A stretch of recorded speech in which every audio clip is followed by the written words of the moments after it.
ഇന്നത്തെ അല്ലൂസ് kitchen special ഓണത്തിലെ ഏറ്റവും പ്രിയപ്പെട്ട നമ്മുടെ അവിയലാണ്. വളരെ ടേസ്റ്റി ആയിട്ടുള്ള അവിയൽ പെട്ടെന്ന് തന്നെ നമുക്ക് വീട്ടിലുണ്ടാക്കിയെടുക്കാവുന്നതാണ്. അപ്പോൾ നമുക്ക് തുടങ്ങിയാലോ? ഇതിന് വേണ്ടിയിട്ട് നമ്മൾ 2 കഷ്ണം ക്യാരറ്റ്, 2 കഷ്ണം പച്ചക്ക, ഒരു ചെറിയ കഷ്ണം ചേന, ഒരു മുരിങ്ങക്കോല്, കുറച്ച് ബീൻസ്, പിന്നെ ഒരു പപ്പായ എടുത്തിട്ടുണ്ട്. അപ്പോൾ അതിൻ്റെ പകുതി മതിയാകും കേട്ടോ. അപ്പോൾ അവിയലിന് കട്ട് ചെയ്യുന്നത് എല്ലാവർക്കും അറിയാമല്ലോ. അപ്പോൾ ആ ഷേപ്പിൽ തന്നെ നമ്മൾ കട്ട് ചെയ്തെടുത്തിട്ടുണ്ട്. ഇതിലേക്ക് നമ്മൾ 1/4 ടീസ്പൂൺ മഞ്ഞൾപ്പൊടിയാണ് ആദ്യം ആഡ് ചെയ്ത് കൊടുക്കുന്നത്. പിന്നെ ഇതിലേക്ക് നമ്മൾ ആഡ് ചെയ്ത് കൊടുക്കുന്നത് പച്ചമുളകാണ്. 5 പച്ചമുളകും കൂടെ ഞാൻ ആഡ് ചെയ്ത് കൊടുക്കുന്നുണ്ട്. പിന്നെ നമ്മൾ ഇതിലേക്ക് ആഡ് ചെയ്ത് കൊടുക്കുന്നത് വെളിച്ചെണ്ണയാണ്. അപ്പോൾ നമ്മൾ സാധാരണ സദ്യക്കൊക്കെ നമ്മൾ കഷ്ണങ്ങൾ വെളിച്ചെണ്ണയിലാണ് കഷ്ണങ്ങൾ വേവിച്ചെടുക്കുന്നത്. അപ്പോൾ നമ്മൾ വീട്ടിലൊക്കെ ഉണ്ടാക്കുന്ന സമയത്ത് നമ്മൾ വെളിച്ചെണ്ണ മാത്രം ഉപയോഗിച്ച് വേവിക്കേണ്ട ആവശ്യമില്ല. നമ്മളതിലേക്ക് കുറച്ച് വെള്ളവും കൂടെ ചേർത്തിട്ട് നമ്മൾ കഷ്ണങ്ങൾ വേവിച്ചെടുത്താൽ മതിയാകും.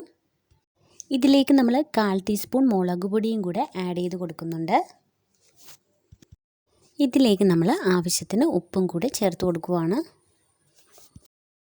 ഇതിലേക്ക് നമ്മൾ 1.5 ഗ്ലാസ് വെള്ളവും കൂടെ ആഡ് ചെയ്ത് കൊടുക്കുന്നുണ്ട്. ഇപ്പം നമ്മളുടെ കഷ്ണങ്ങളൊക്കെ നന്നായിട്ട് തിളച്ച് വരുന്നുണ്ട്. അപ്പോൾ ഈ സമയത്താണ് നമ്മൾ ഇതിലേക്ക് മുരിങ്ങയ്ക്ക ആഡ് ചെയ്ത് കൊടുക്കുന്നത്.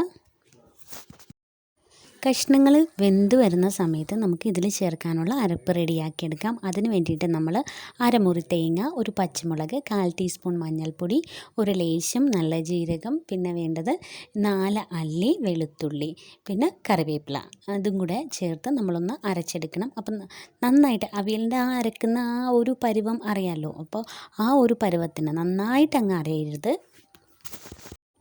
ഇപ്പം നമ്മളുടെ കഷ്ണങ്ങളൊക്കെ നന്നായിട്ട് വെന്തിട്ടുണ്ട്. അപ്പോൾ ചേന വെന്തോ എന്ന് നോക്കിയാൽ മതി.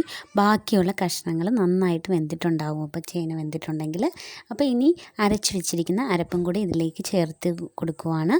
അപ്പോൾ എപ്പോഴും അവിയൽ വെക്കുമ്പോൾ ശ്രദ്ധിക്കുക, നിങ്ങൾ ഒരുപാട് അങ്ങ് ഇളക്കരുത്.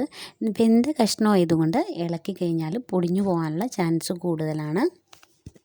ഇതിലേക്ക് നമ്മൾ പിന്നീട് ആഡ് ചെയ്ത് കൊടുക്കുന്നത് 1/2 കപ്പ് തൈരാണ്. അപ്പോൾ തൈരാണ് കൂടുതൽ ടേസ്റ്റ്. അപ്പോൾ തൈര് ഇല്ലെങ്കിൽ നിങ്ങൾ വാളംപുളി ആഡ് ചെയ്താലും മതി.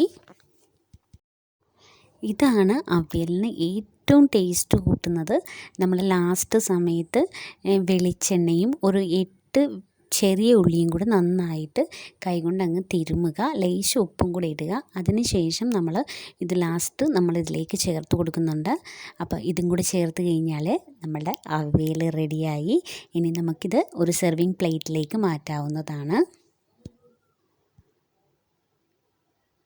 പിന്നെ നമ്മൾ ആവശ്യത്തിന് കറിവേപ്പിലയും കൂടെ ലാസ്റ്റ് ആഡ് ചെയ്യും.